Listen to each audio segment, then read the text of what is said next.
is a month for memorials on Yuba-Sutter.LIVE. The 50th anniversary of the Yuba City High School choir bus crash in Martinez is less than a week away.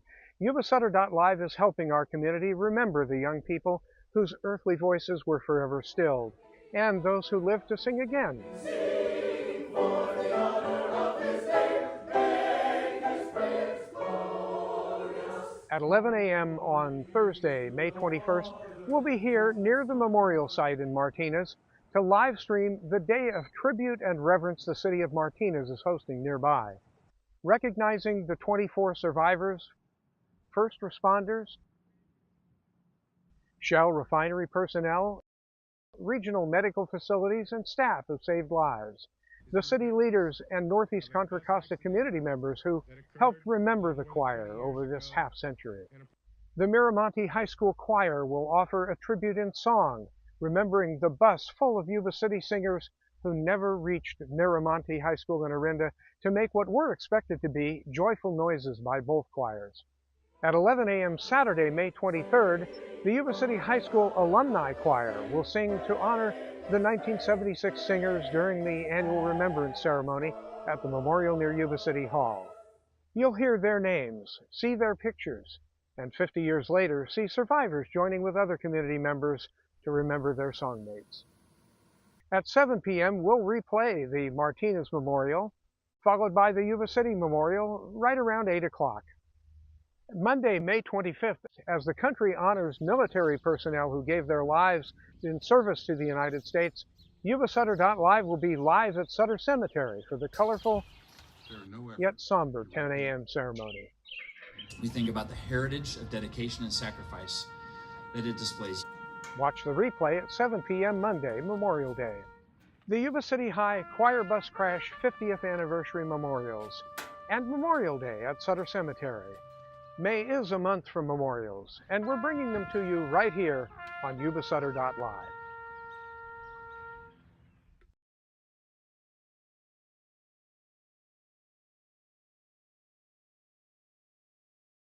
Allegiance to the flag of the United States of America, and to the republic for which it stands, one nation, under God, indivisible, with liberty and justice for all.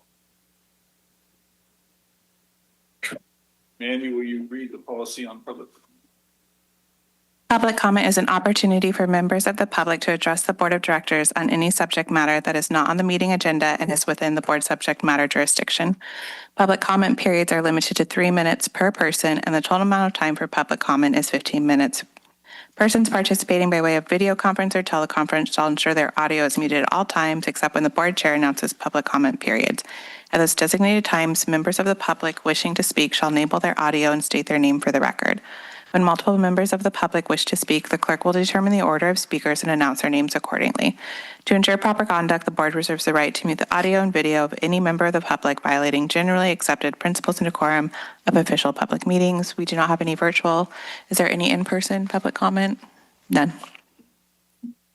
Okay, we'll move to the consent agenda. Is there any public comment on the consent agenda?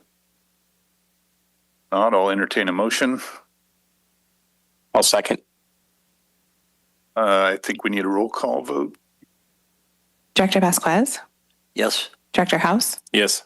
Director Fear? Yes. Director Bishop? Yes. Director Bradford? Yes. Director Messick, absent. Director Matthews? Yes.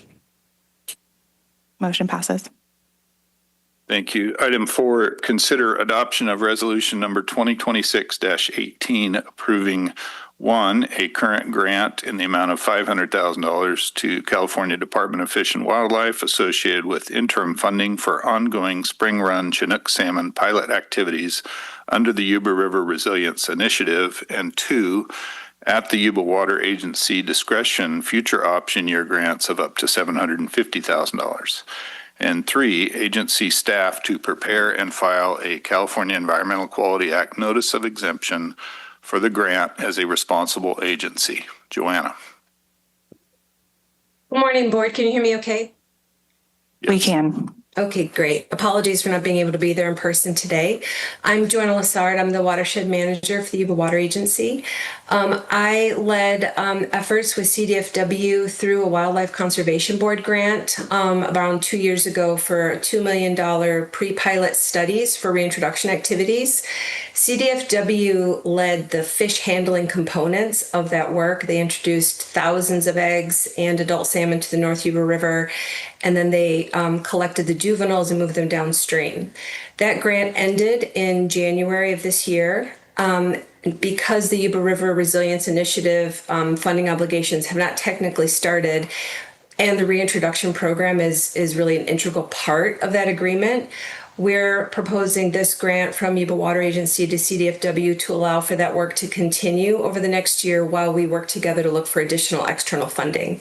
So today in the room, we have Colin Purdy with California Department of Fish and Wildlife to kind of give you a summary of what they've achieved with us over the last 2 years and what they plan to do with this funding moving forward.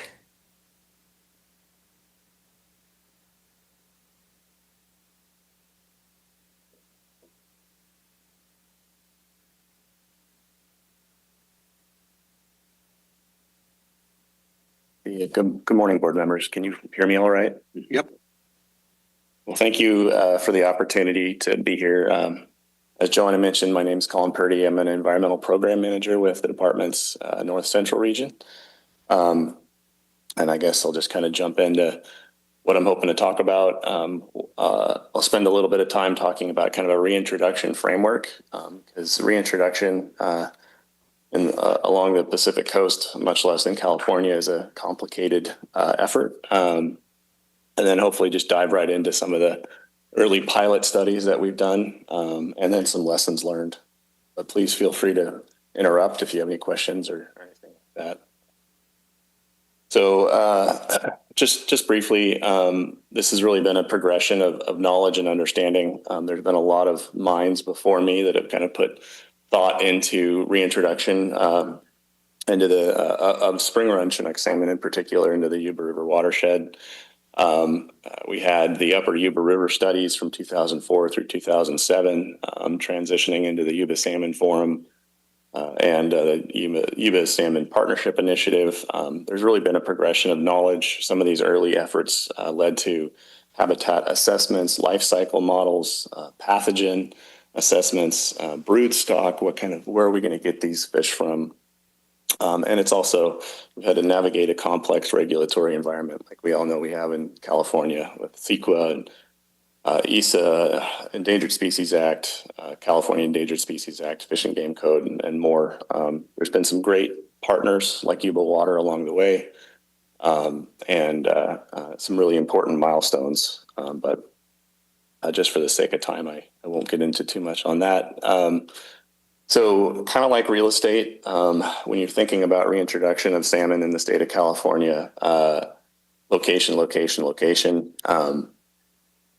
There's something really unique about the Yuba River upstream of New Bullards Bar. It's over 33 miles of habitat that is free from passage barriers for fish. It has ample holding habitat, lots of great spawning habitat. And so all these, I put question marks by all these in the presentation, but these are things we have to evaluate when we're thinking about reintroducing a endangered or threatened species in a new environment. So this map that's up right now just shows the North Fork of the Yuba above New Bullards Bar, and kind of highlight the X's highlight where there's potential barriers on tributaries, but you'll notice that there's a big section there that is just wide open and great habitat. And the other thing I'd like to note is reintroduction above New Bullards Bar. It more than doubles the currently available habitat on the Yuba River. Similar map, except this is kind of like a heat map, but we use it to kind of look at water temperatures. And so you can see the lower Yuba on the lower left-hand side of the slide, below Englebright. It has, good temperatures, but I think there's about 24 miles of habitat downstream. Above New Bullards Bar on the North Fork there, you can see a big swath of what we consider to be temperature suitable habitat for a cold water adapted fish species. So the goal of reintroduction for us is really to establish a viable and independent population of spring run Chinook salmon within the North Yuba River upstream of New Bullards. This habitat's been unoccupied since 1941.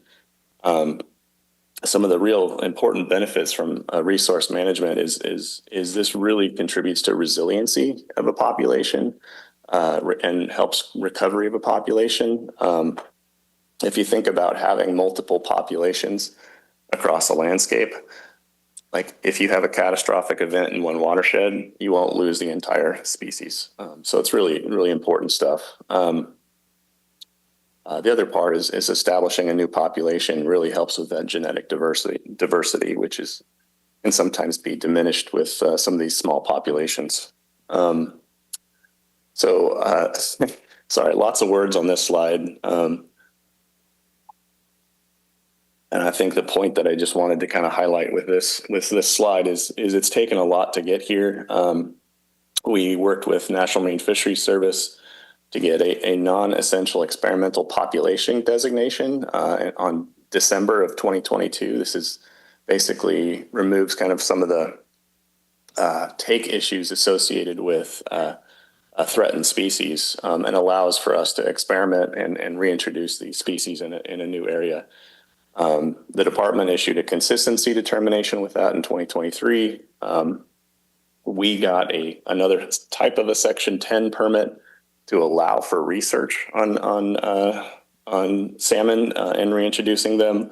We've got a Forest Service special use permit, and I've gone through the National Environmental Protection Act, and the list goes on. I guess I don't want to drone on too much about that, and maybe we can get into some of the fun science stuff here a little bit. So this slide basically it's kind of like a Gantt chart or a work plan. But if you think about it, it's breaking out different components for us in things we need to evaluate for reintroduction. So we're kind of in that year 2 range on the slide. We're working through, we've worked through all the permitting, compliance, land ownership, public outreach. We've looked at where do we want to get an initial stock or source for our salmon to start this process. How do we go about transporting these fish? How do we go about getting these fish? These are so many different steps along the way. So nonetheless, I guess the important part that's probably good to take home from this is we are in the infancy of a reintroduction pilot phases leading to a reintroduction program. This is a long-term effort. And so it's really early on in the process. So I'll jump into some of the funner stuff here. We've had 2 years now of experimenting with actual spring run in the watershed. Some really, really interesting stuff. We're lucky to have Feather River Hatchery next door to the Yuba River. We were able to use some of the spring run from that facility. And one of the easiest ways to kind of start moving fish into a new environment is with eggs. So this fancy piece of equipment in the middle picture here is what we call a hydraulic egg injector. So basically, instead of a fish producing a red in a river or a nest, we're using this piece of equipment to blow out all the sediment that's in the gravel there and then drop a bunch of eggs in the pocket. So it's really kind of a cool approach and a novel approach to reintroducing fish, and gives us a unique opportunity to kind of look at how the eggs are doing and developing in different locations within that upper section. Once the eggs hatch out and start moving downstream, we have a trap, and I'll get into that in a few slides. Capturing these fish so we can look at capture efficiency of the trap, and document different types of rearing behavior, which is Another really important thing for us is are they going to grow and develop the same way in the new environment with colder temperatures than we have down here in the valley? There was a lot that went into looking at sites. Obviously, safety is a really big component for us. Logistics, access, can we remove the equipment in high flows quickly, things like that. So for the 24-25 season and now the 25 and 26 season, we settled on the Rocky Rest campground, and we installed what's called a rotary screw trap, which is that RST that I put there. Just kind of jumping forward, hopefully I'm not moving too fast here, but we wanted that location to be downstream of where we're doing that gravel egg injection that I mentioned earlier.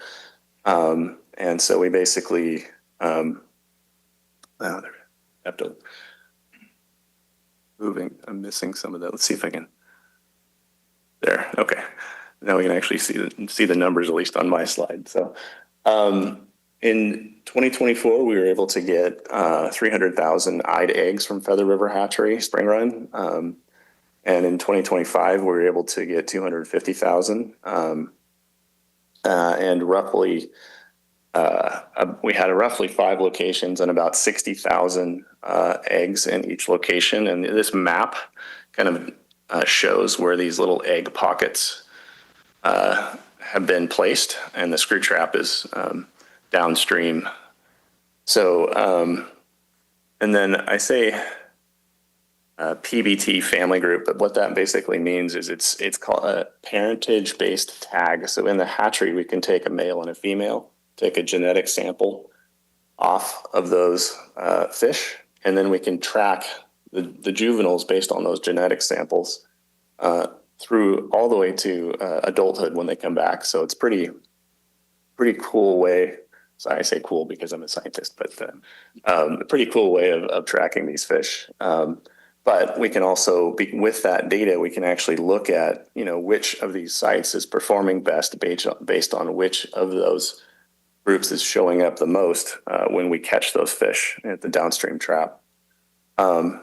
So this is one of my favorite pictures. This is the Rocky Rest screw trap site with the rotary screw trap, which is essentially a big, it's like a pontoon boat, but in the middle, there's a big cone that rotates with water velocity. And as fish are moving down, they get into the trap. Sorry, I'm having to move this.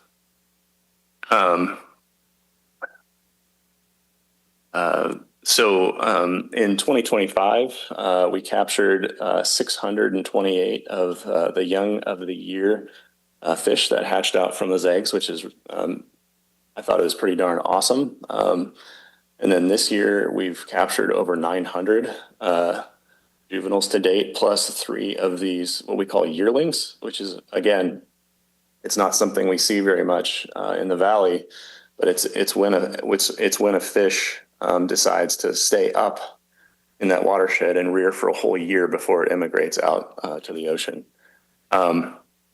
This kind of pie chart here, it just shows where of those egg injection locations we have seen the most fish. So like for some reason, the Highway 49 site really contributed significantly to the number of fish that we saw in this pilot year. So we don't know exactly why. We need to go back and look into it. But again, just some really, really unique and interesting information. I won't spend too much time on this. It's a busy slide, but this is essentially date on the x-axis and number of fish, and the hydrograph in the upper watershed there. And you can see how and when we started to catch fish in 2024 and the hydrograph, and just kind of some of the numbers and different species that we saw. So there were 628 salmon, 3 kokanee, 232 rainbow trout, and the list goes on. We can develop a passage estimate based on that capture efficiency. And so we estimated that there was somewhere around 11 to 12,000 juveniles that made it down to that site. Pretty unique and amazing stuff. So there was a snorkel survey component of this. And just for the sake of time, I won't get into too much of the details. But again, this is allowing us to look at habitat type, habitat utilization of the fish. One thing I'll point out is the 2,000 rainbow trout that were observed during some of these snorkel surveys. It's really good habitat. Cold water fish like it up here. So pretty cool stuff. Whoops. Before I get to this, I have a video. I'm going to transition now from the juvenile side of our pilot studies into actually moving adult salmon, which is kind of fun. And it's a cool video. This was the first release that we were able to do of about 40 spring run Chinook salmon, which, you know, they're big, beautiful animals. And you'll see little floy tags to allow us to identify them on their backs. But this is the first time in many, many years that we've had adult salmon in the upper watershed. So let's see if this plays. Oh, as soon as I... 3, 2, 1.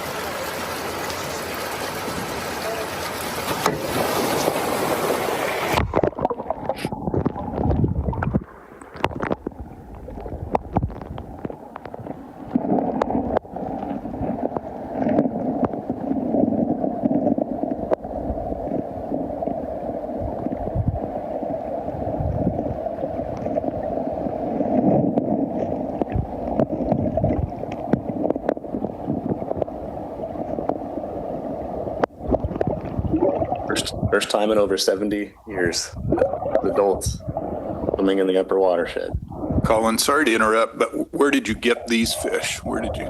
These adults were also collected from Feather River Hatchery, and we have to do that in the spring this time of year when they're coming up the rivers. So those spring run are here now, basically. So, and they're looking for. I should have reiterated that at the beginning. Spring run. Among our salmon that we have are really uniquely evolved, both for pilot reintroduction studies, but also I think have been impacted by being on the valley floor. So they come into the valley, February through June, and then they hold in deep pools. Because of the limited habitat we have in the valley floor, they have been impacted by warming water temperatures and things like that. But because of that strategy, we can contact them when water temperatures are really cold in the spring, like right now. We can move them upstream and allow them to distribute and hold up in that upper habitat. I missed that part when I was running through that, but yeah. So. I answered your question. Okay, so the next, let's see. So just some fun stuff. We have been trying to track those adults in the upper watershed. This slide is covering some of the acoustic tracking, and like we can implant these adults with a little acoustic tag and then track those fish throughout the watershed. Last year, we used the acoustic technology. This year, we're trying to experiment with more radio tags. So something you think of with like deer, we can do that with fish. But you can, from like a highway, you can use a radio receiver and kind of see where they're distributing. So again, really cool stuff. So just for next steps, I kind of touched on some of the early pilot studies that we've done with gravel egg injection. We plan to continue to use the rotary screw trap to expand some of our pilot studies. We are starting to do some of the thinking and planning for some of these early pilot studies. We potentially are going to have adults returning in the not too distant future, so we need to be thinking about that. There's some other focus studies that we want to think about, and then also kind of what does that transition from a pilot into more of a reintroduction program look like for us for both the juvenile and the adult side. So just really quick, some lessons learned. Partnerships have been huge in this. Yuba Water and Willie's team have been a huge part of this. I think there needs to be a willingness to think big and take risks. There's so much to learn with this. It is a big effort, and we've had to rely on some key staff and a volunteer program to really try to do this. And I'll pause on this photo up in Downeyville. Speaking of lessons learned, we thought we were going to put an acoustic receiver in this pool, which are big, and then we saw what was planned for up there, and we decided that wouldn't be a good location for this poor gentleman to hopefully avoid on coming down. So some other lessons learned, connectivity is key, both from the ecosystem function perspective, but species diversity, species resiliency. We've made really important progress, and we're building momentum, but we're at a fragile moment. And this is, as I mentioned, this is very complex and data rich, and these efforts need consistent and dedicated resources. I think that's about it, and I can pause and answer any questions. Okay, first, any questions from the public?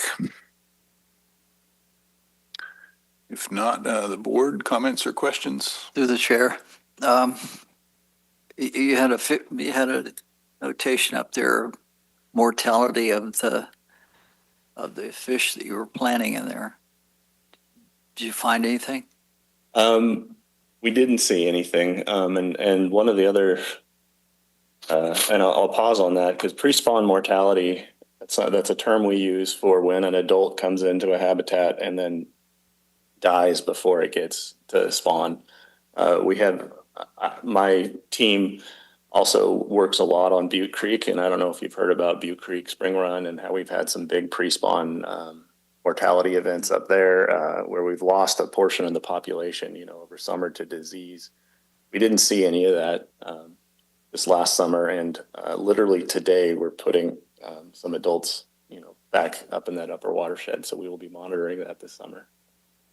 Thank you.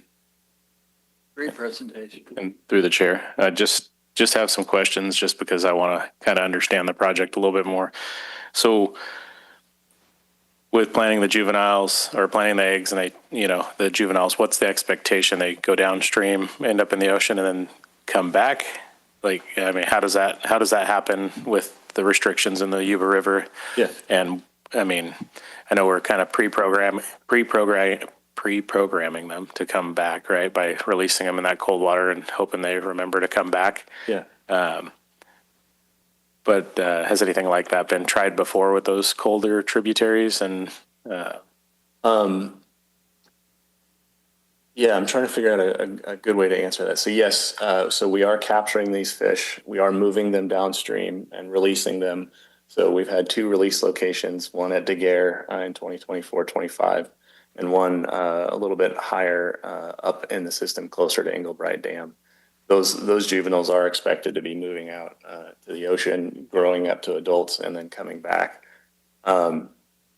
We have seen from other systems, such as the Shasta winter run reintroduction, we have seen exactly that. We've seen the adults start to come back from these early pilot studies. So it's too early right now to we won't see anything for another year or two, but fingers are crossed that we're going to start seeing those adults from these early years come back. And so we're mechanically transporting them. How many did we collect at the above New Bullard's Bar? So in 2024, we had about 628, and we've had over 900 captured and moved downstream. We have also done releases of marked juvenile fish, and I didn't get into too much detail on that because it's a little bit complex. But if you release a group of marked fish and then recapture a certain portion of that, you can get what's called your capture efficiency at that trap.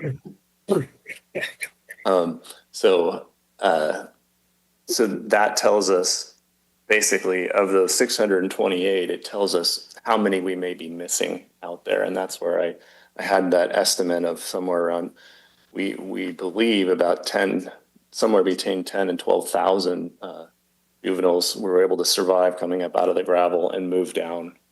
Now our capture efficiency is still pretty low and we need to improve that. But the fact that we were able to document successful rearing and hatching and capture a portion of those is, I think those are all wins for us as part of these pilot studies. Okay, and then one last question, or two actually, sorry. The dynamic early runoff that they're talking about this year, how the snow melt came a month early. Is that going to affect your program this year? Or how long these guys can stay up there and be viable? Excellent question. No, everything we've seen, and we will be, tracking temperatures and flows and things like that, but everything we've seen up there, that unimpaired hydrology, we're not, even with the early snow melt, we're still expecting, decent flow up there. And from what we've looked at in terms of the temperatures over the last many years up there, it still is excellent. What we would consider temperatures that are needed for holding for adults. And then by the time we get to spawning, which is when they are really sensitive to temperatures, that's going to be in that late September, early October timeframe when you're going to have that ambient cooling up there in that upper watershed, really bringing the temperature down. So I know I like to ski. I would have loved to see more snow this winter, but it didn't play out. And that upper watershed, though, is the type of location that some of us who work in the valley on salmon would love to see a lot more of. So it's, yeah. And the final question for sure, I swear. It's kind of the fish and people question is, do any of these projects affect our neighbors up there in Nevada County? Like, does it affect their water releases or their operations at all? Nope. We've done a lot in terms of both outreach. We've done some public meetings up there. We've worked with our partners, and there's no. And again, this population is considered experimental, so there's no take prohibitions or anything like that. And so. I think we really have a beautiful opportunity up in that upper watershed. Okay. Thank you. Yuri. Through the chair, it might be maybe an apples to oranges kind of question because maybe this is more fall run, but I know they've done a lot of work with fish on the floodplain and having juvenile salmon grow much bigger, having access to all those nutrients. But the juveniles that we're collecting and taking back down, how are they size-wise? I mean, they look big and healthy and good chance of surviving out to the ocean and back? I mean, obviously, good chance is probably relative, but how's their size? Excellent question. So we are seeing, and I called them young of the year. So those are the initial fish that are coming up out of the gravel because it is colder up there, substantially colder. If you look at size at date, they are smaller because they haven't been growing as fast as the fish that are, in the hatchery, for example, down on the valley floor. What we are seeing and what I'm really excited about is an expression of that life history strategy where they're showing up as yearlings. So that fish is basically saying, I'm growing a little slower, but I'm going to hang out for a year up in this beautiful watershed, and then I'm going to move out. And when you get a yearling, substantially bigger, their survival is high going out through the delta. And the plan is to be incorporating capture of those yearlings in the fall and moving those fish as well. So if we can start to see those getting into that lower watershed too, they should survive at a high rate. And again, that diversity in those strategies is really good. Great. Thank you. Yeah. Sounds like we just need to train them to stay there for a year. Well, I would stay up there. Director Matthews, did you have a question? Yes. I see you keep using 1941, the river. I thought the old Boulevard Dam was like at 1900. Wouldn't that have effectively shut off the North Yuba? I was under the impression that 1940, the New Bullards Bar Dam in 1941 was the point at which Englebright, yeah. Oh, Englebright. sorry, yeah. Englebright. Yes, But- yes, I'm getting my dance. But they built the original Bullards Bar Dam, I believe, in 1900, Okay. and that would have stopped the fish from going up to the North Fork. Yeah, you could be right there. I'd have to look into it a little bit. Anyway, just a small correction. That's all I have. All right. I'll just add, Colin, I think obviously getting back to a healthier population of salmon is important to everybody. There's nobody who doesn't want that, and including the Yuba Water Agency. And even though this program is in its infancy, as you said, it's great to see the early success and your passion for it. And, I imagine you've been told that we're tightening our belts financially, but the staff has recommended that we go forward with this program because it's that important. And so I just wanted to relay that to you. It's exciting to see your passion for it, the success that it's having, and I don't know where else I was going with that, but I just wanted to thank you for your efforts. And if there's no further oh, yes, Willie. First off, I want to thank Colin for the wonderful presentation. I'm always excited on our weekly meetings when Colin gives us updates on the numbers of capture and all that. And it's science that I don't completely understand, but I imagine the Colin that was a young scientist snorkeling around DeGear Dam, stories he's told me, he's been working in this watershed for years. But Colin, my one question for you is, if you were, let's say 20 years ago as a young scientist, thinking that you'd be working on something like this, in 2024 through 2026. As far as your career goes, how does this rank in projects or successes that you thought you might have as a young scientist? Again, excellent question. I never thought I would be getting an opportunity to do something like this. And from a science perspective, this is to have an opportunity to work in a beautiful habitat, but also to reintroduce something that hasn't been there since essentially 1941 or earlier, a hugely unique opportunity. So it's a dream. I won't ask you any more questions, but that was self-serving. I wanted to give a little additional piece of information. If you guys think about our North Yuba Forest Partnership and the investments we're making in the North Yuba watershed, it marries up with this, 32 miles of habitat? 33 miles of habitat. The idea that we're investing in the forest to protect the forest and provide resiliency there, that will protect the cold temperatures. So as we're investing in the forest, it's kind of in parallel protecting the habitat that Colin's project and program are working on in the upper watershed. So I just wanted to point out that our investments as this agency are not only benefiting the communities in the upper watershed, but investing or protecting this investment we're making in this reintroduction program. The other points I wanted to make before you call the question here is National Marine Fisheries Service is also a partner in the Yuba River Resilience Initiative Agreement. So they are kind of helping along in this program.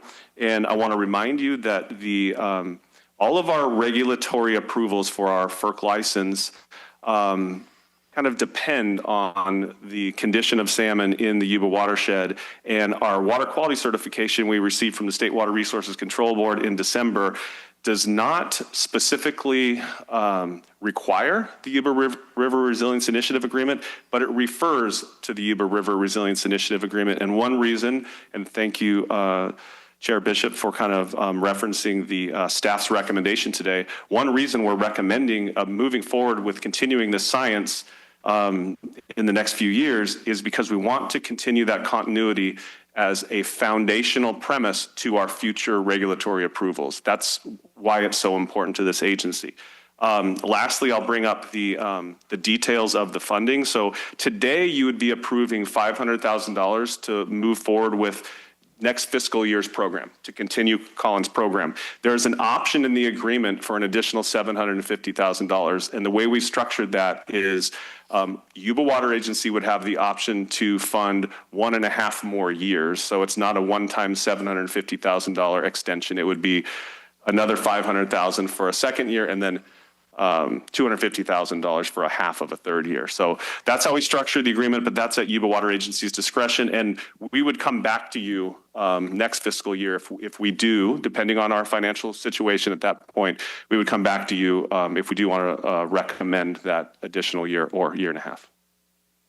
And lastly, Colin, awesome. Thank you for being here. I don't know how often a water agency like ours receives a presentation from one of our partners on a project like this. But when I asked Colin to do this, it was an absolute yes. And Colin is the guy. He's, as you recognize, he's passionate about this work. And Colin, I want to thank you for putting the presentation together and taking your time to come here in person and explain this program to us. Thank you.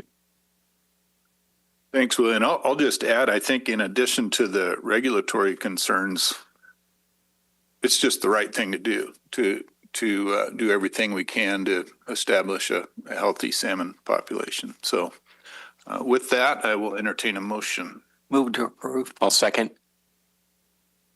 I need a roll call vote, Mandy. Director Vasquez? Yes. Director House? Yes. Director Fuhr? Director Bishop? Yes. Director Bradford? Yes. Director Messick absent. Director Matthews? Yes. Motion passes. Thank you. Item 5, receive a presentation regarding the proposed mobile food vendor pilot program at Emerald Cove Marina and consider authorizing the general manager to execute an amendment to the Emerald Cove Marina agreement. Ethan.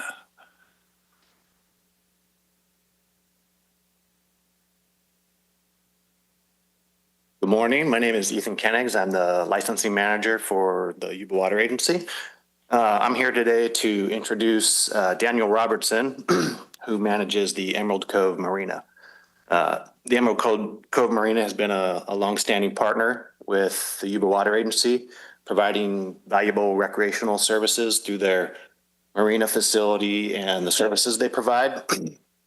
What Daniel's going to talk about today is this food truck pilot program that he's proposing that would allow him to provide food service to the customers at the marina. We're calling this a pilot program because as Daniel will explain, he's going to kind of test this out this first year. And if it goes well, we can look at continuing this kind of agreement. And if the board approves this proposal, I'll work with Willie and council to draft an amendment to the agreement. So with that, I'll have Daniel up and tell you a little bit about the program.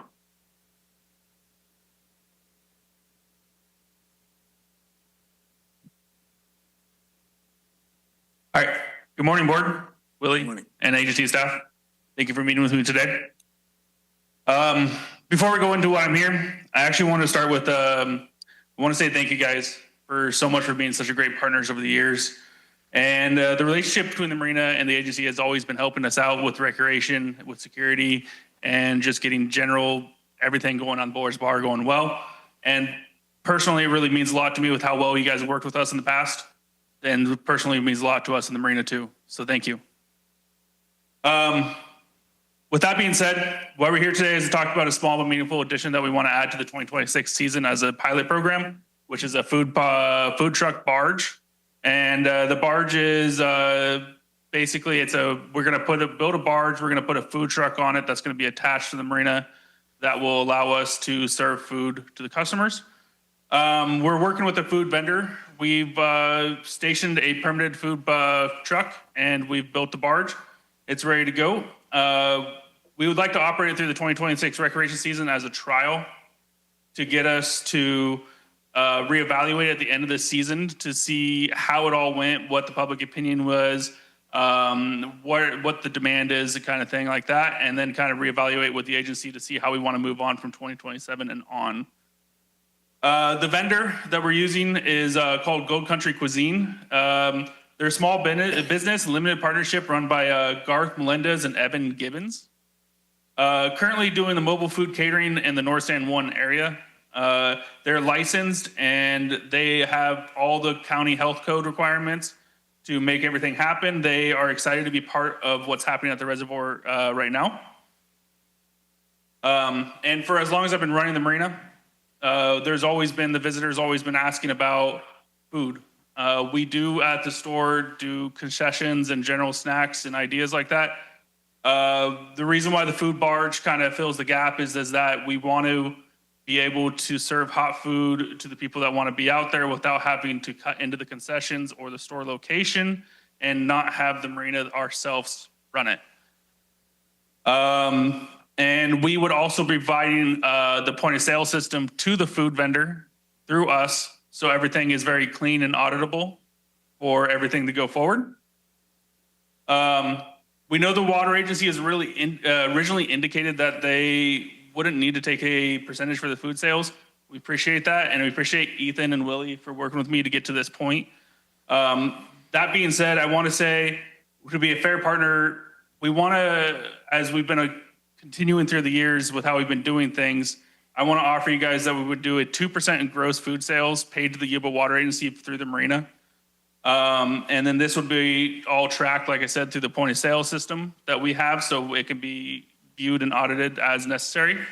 The 2% revenue share is very the right gesture. It keeps the relationship clean with us. It keeps it the agency a small return, and thank you for allowing us to have the amenity on the water. And it also sets up the conversations at the end of the season to figure out how we want to proceed through the next years. So what I'm asking is that we're asking for the board to approve the 2026 recreation season food barge trial under this arrangement. Gold Country Cuisine operates on a marina-built floating barge at Emerald Cove Marina in compliance with the Yuba County Environmental Health. And 2% of the gross foods paid to the agency, and the parties reconnecting at 2027 to reevaluate the results on the next step. You guys have any questions? I'd be happy to answer. Any questions from the board? Through the chair. Not a question, just a comment. This sounds like a really innovative solution to meet a need. So sounds great. I can't wait to go up to the lake and try some food. Through the chair. Just another clarification because I don't really know. Do we have any private food vendors that have set up boats or barges on that? I haven't been up to on Bullard's Barn. Not on the reservoir or in the recreation area. Okay, so it's not going to eliminate anybody else? No. Thank the closest one was Lake Francis at the time. Okay, sounds good. Anything from the public? Willie. So Daniel mentioned the 2% of the gross receipts would come to the agency. I want to be very clear that our current lease agreement with the marina would require a 7% gross receipt fee, basically. And when Daniel approached me, we talked about, or actually Ethan approached me for Daniel, we talked about a 0% fee, and then Daniel offered a 2% fee. And I said, yes, we should propose that to our board, and staff recommends decreasing the fee from 7% to 2%. In this trial period or this pilot program period to see if we can get it off the ground and see if it's financially viable. So I want to be very clear that it is a reduction from a 7% fee to a 2% fee. That's what we're asking you to approve today for this recreation season as Daniel described. Through the chair, just further clarification, is that just for the hot food truck or is that for all sales? That's correct. It's just for what will go through this. And like Daniel said, it'll be auditable through his point of sale system. Okay, thank you, Willie, for that clarification. And that sounds really appropriate to me. I would think I don't think we would ever expect 7% cut because you're talking about, 3 different layers of people trying to make a living off that truck. So I think 2% is a great place to start. We reevaluate at the end. So with that, I entertain a move. Approve. I'll second. Do we need a roll call? Yes, I think so. Director Vasquez? Yes. Director House? Yes. Director Fuhr? Yes. Director Bishop? Yes. Director Bradford? Yes. Director Messick absent. Director Matthews? Yes. Motion passes. Thank you, guys. Thank you. Item 6 is to receive the annual dam safety update from Tim, our Chief Dam Safety Engineer.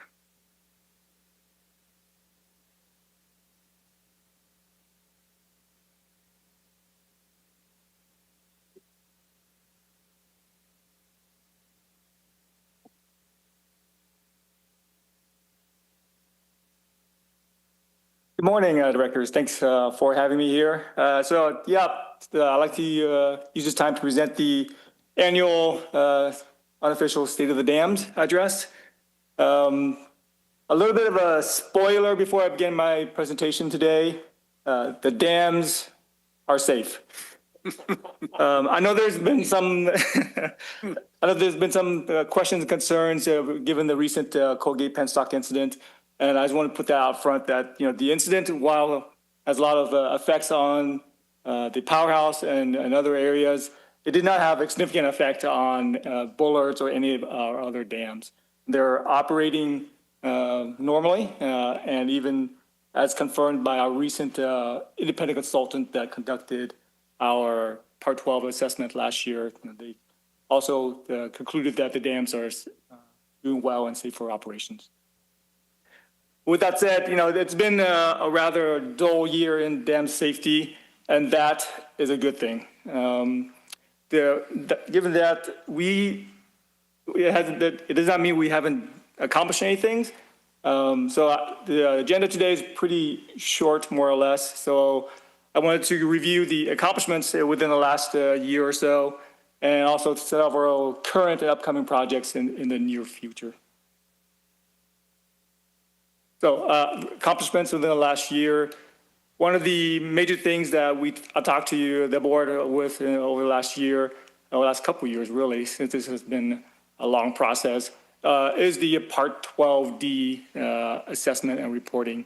As I mentioned, the Part 12 assessment is a 5-year recurring independent assessment by an external consultant, or they went in and conducted a review of our entire project, really, not just the dams, but also including the powerhouse and the whole Yuba River development project. So that concluded last year. They developed the reporting, and we submitted those reports. I'm happy to say that the log cabin and the Our House Dam reports were accepted by the Federal Energy Regulatory Commission, as they basically concluded that the findings and recommendations in the reports are appropriate, and we can continue to move forward with addressing those recommendations. And there were not many. There's only less than a handful for each dam. Regarding the New Bullards Bar Dam comprehensive assessment, this is the larger assessment. We're looking at a very detailed analysis and reporting and history of New Bullards Bar Dam. That report is still under review by the FERC, and that you might have noticed the asterisk there. That is because that is expected. As of February of this year, the FERC has only accepted 4 of the 89 comprehensive reports that they have received. So that's normal industry at this time. The FERC is very overwhelmed with work and understaffed, so they are behind in their review of the comprehensive reports.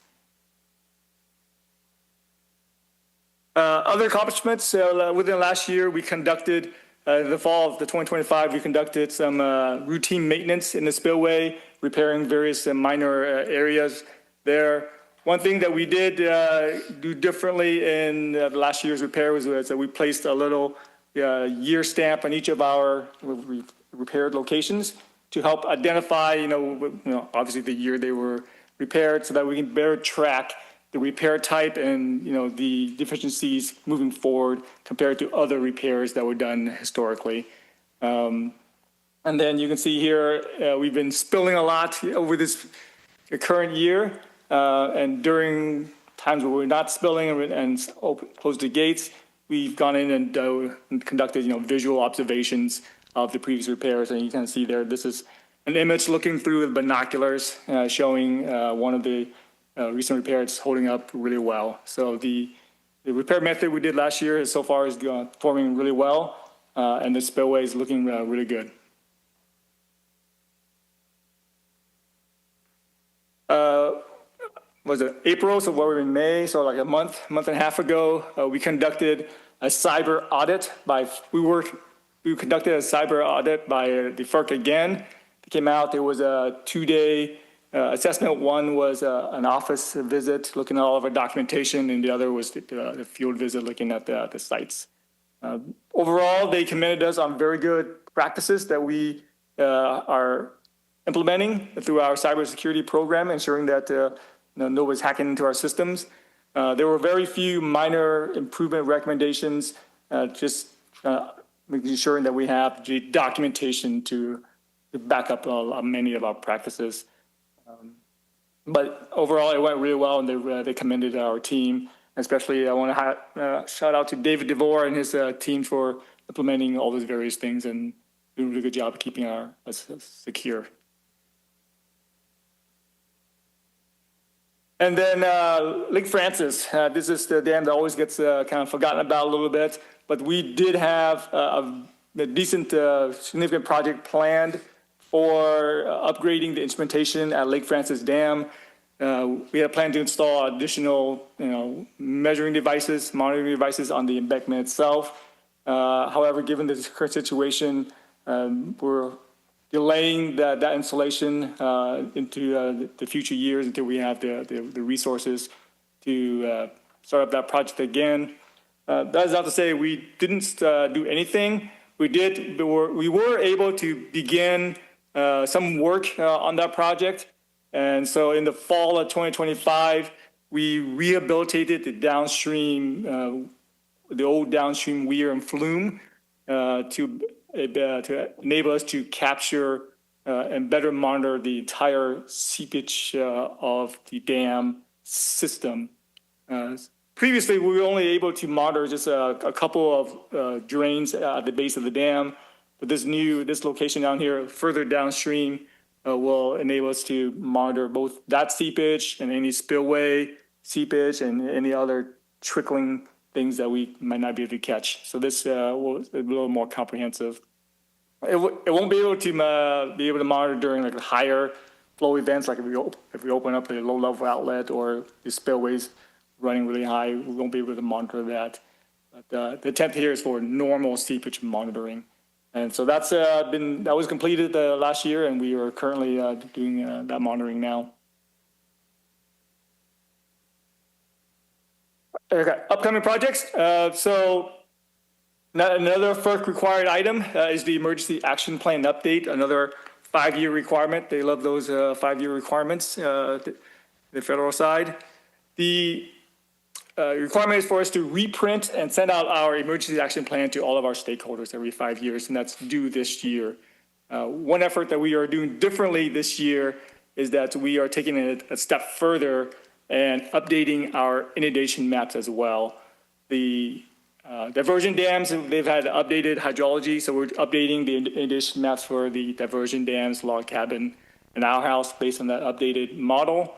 And then it will also understand that, Bullets Bar, the last time the maps were done was like over a decade, maybe 2 decades ago.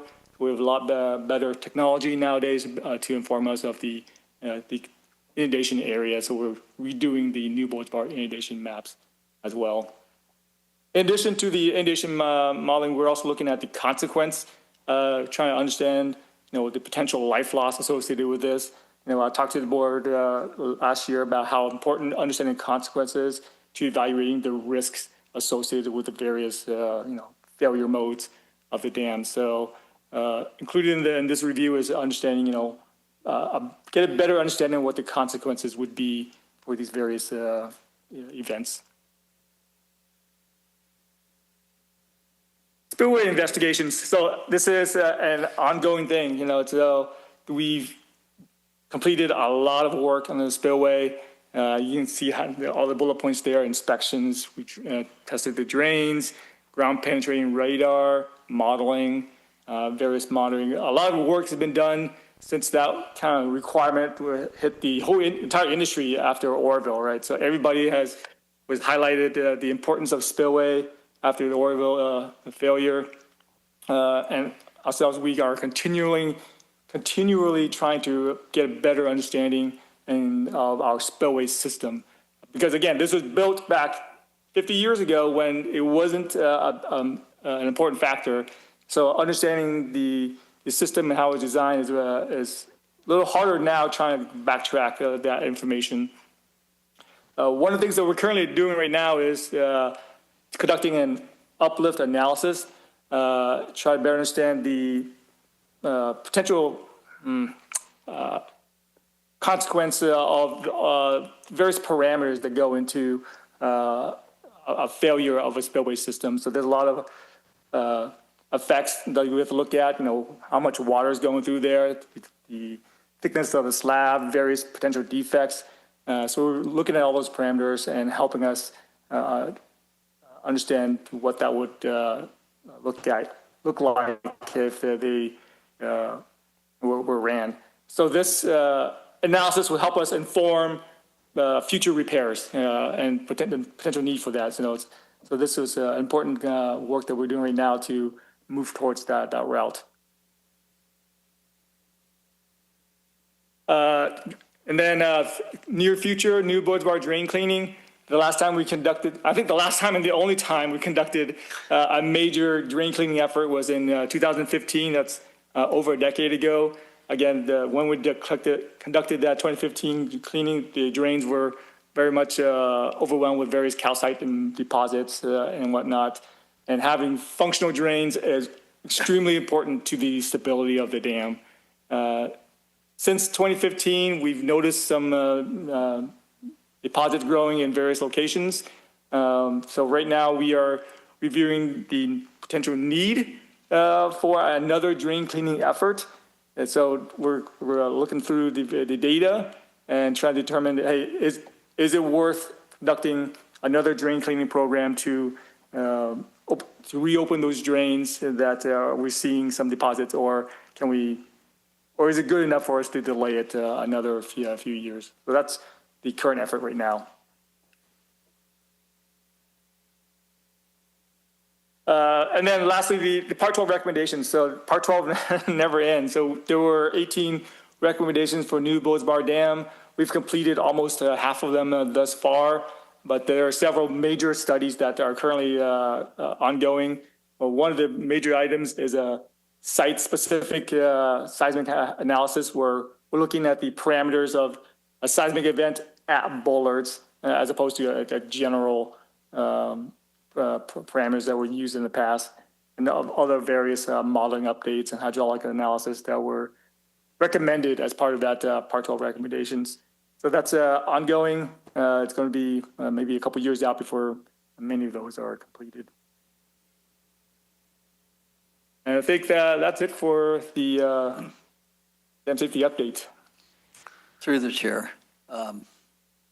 Is PG&E going to be given a copy of this so that they could plan for future spillway problems? I don't think so. Through the chair. Tim, thank you as usual for all the information. You kind of bring it down to a level where we can all understand it, and there's so much dam speak in all the reports that I've looked at that I can't understand it until you tell me what it means. So it's just very important that it's very transparent and clear that we have a safe asset up on the mountain, and we're doing everything we can to preserve that and the spillways and even down to the drain cleaning. We're looking at all the small items, and you have a lot of work ahead on figuring out how to do that seismic study and what applies and what doesn't apply, because there's not much guidance on that. So good luck. Yeah, thank you.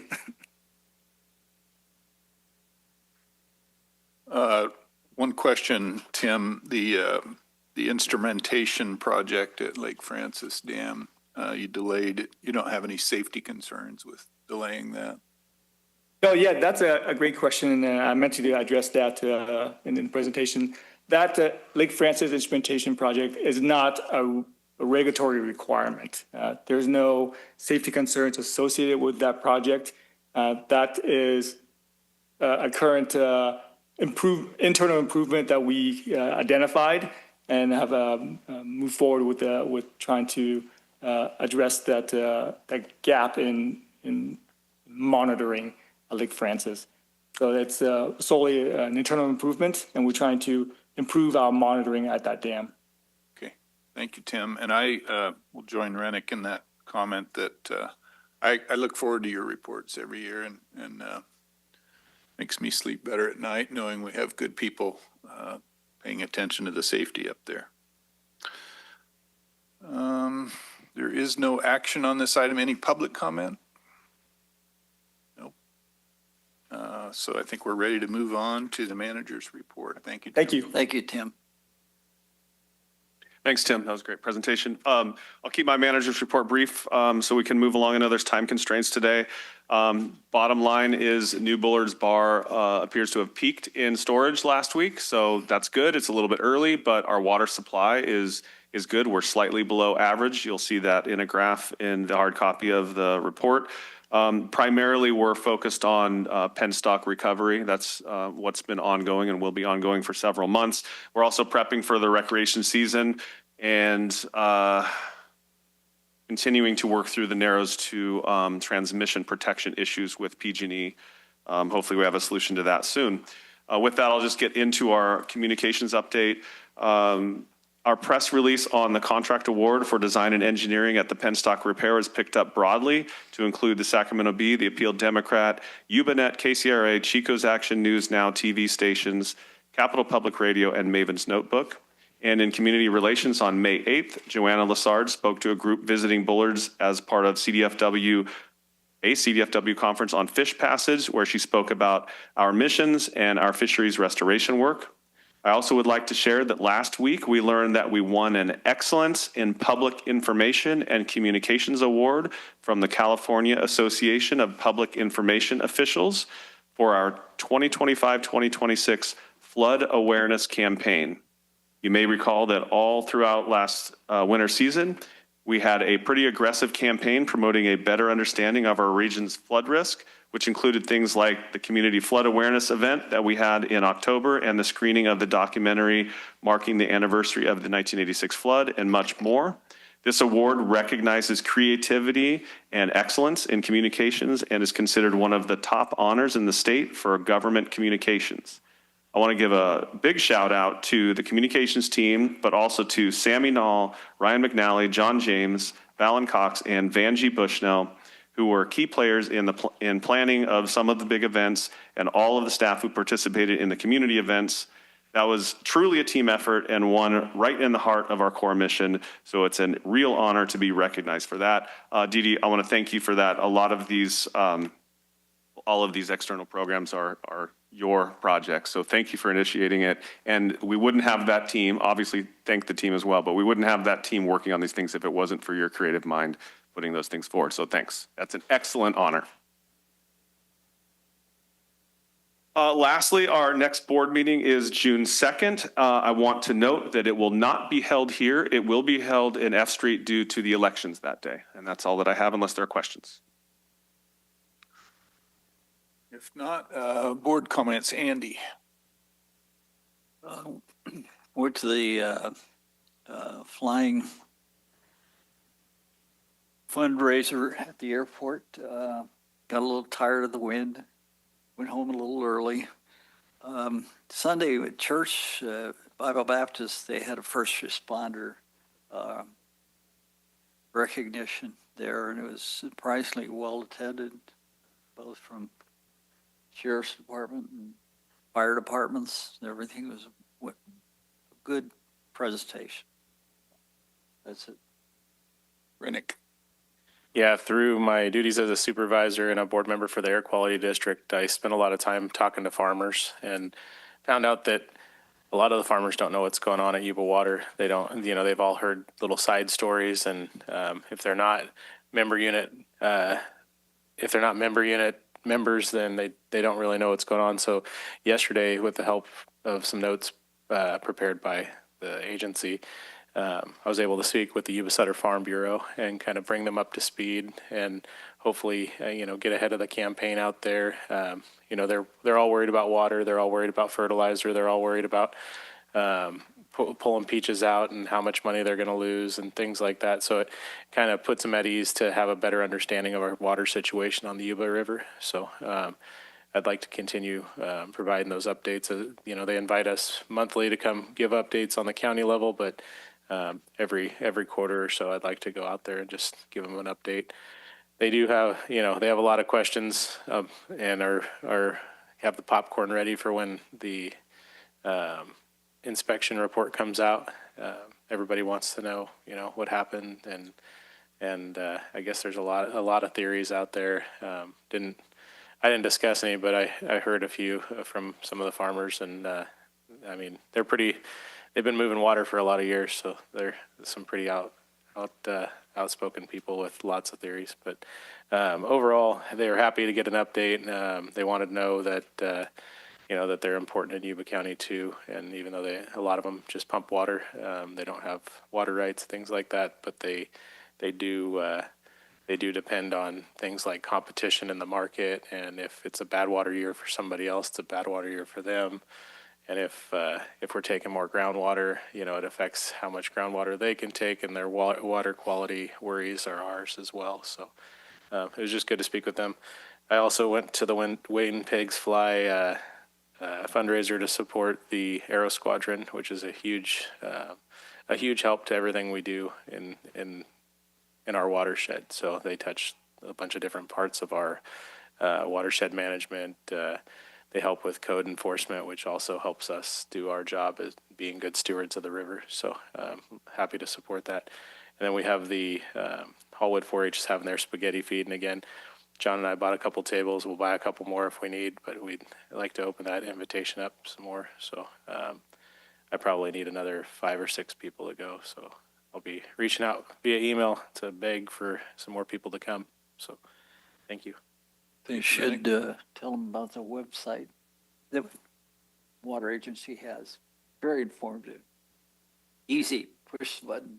Yeah, and that's another thing. They did get told about the updates on the website and how to stay current. And a lot of them do look at that stuff, but they don't know. They don't have the up to date minute by minute. Seth, nothing. Gary, Nothing this time. okay. Charlie, you have anything to? Nothing to report. Okay, I also have no comments. So with that, we're going to take about a 10-minute break and reconvene for a closed session at 10:20. Recording stopped. May is a month for memorials on Yuba-Sutter.LIVE. The 50th anniversary of the Yuba City High School choir bus crash in Martinez is less than a week away. Yuba-Sutter.LIVE is helping our community remember the young people whose earthly voices were forever stilled, and those who live to sing again. Sing for the honor of this day, make His praise glorious. At 11 a.m. on Thursday, May 21st, we'll be here near the memorial site in Martinez to live stream the day of tribute and reverence the city of Martinez is hosting nearby. Recognizing the 24 survivors, first responders, Shell refinery personnel, regional medical facilities, and staff who saved lives. The city leaders and Northeast Contra Costa community members who helped remember the choir over this half-century. The Miramonte High School Choir will offer a tribute in song, remembering the bus full of Yuba City singers who never reached Miramonte High School in Orinda to make what were expected to be joyful noises by both choirs. At 11 a.m. Saturday, May 23rd, the Yuba City High School Alumni Choir will sing to honor the 1976 singers during the annual remembrance ceremony at the memorial near Yuba City Hall. You'll hear their names, see their pictures, and 50 years later, see survivors joining with other community members to remember their songmates. At 7 p.m., we'll replay the Martinez Memorial, followed by the Yuba City Memorial right around 8 o'clock. Monday, May 25th, as the country honors military personnel who gave their lives in service to the United States, Yuba-Sutter.LIVE will be live at Sutter Cemetery for the colorful yet somber 10 a.m. ceremony. We think about the heritage of dedication and sacrifice that it displays. Watch the replay at 7 p.m. Monday, Memorial Day. The Yuba City High Choir Bus Crash 50th Anniversary Memorials and Memorial Day at Sutter Cemetery. May is a month for memorials, and we're bringing them to you right here on Yuba-Sutter.LIVE. Tuesday on Government Watch, you can support or sponsor. Help keep the community aware with Yuba-Sutter.LIVE.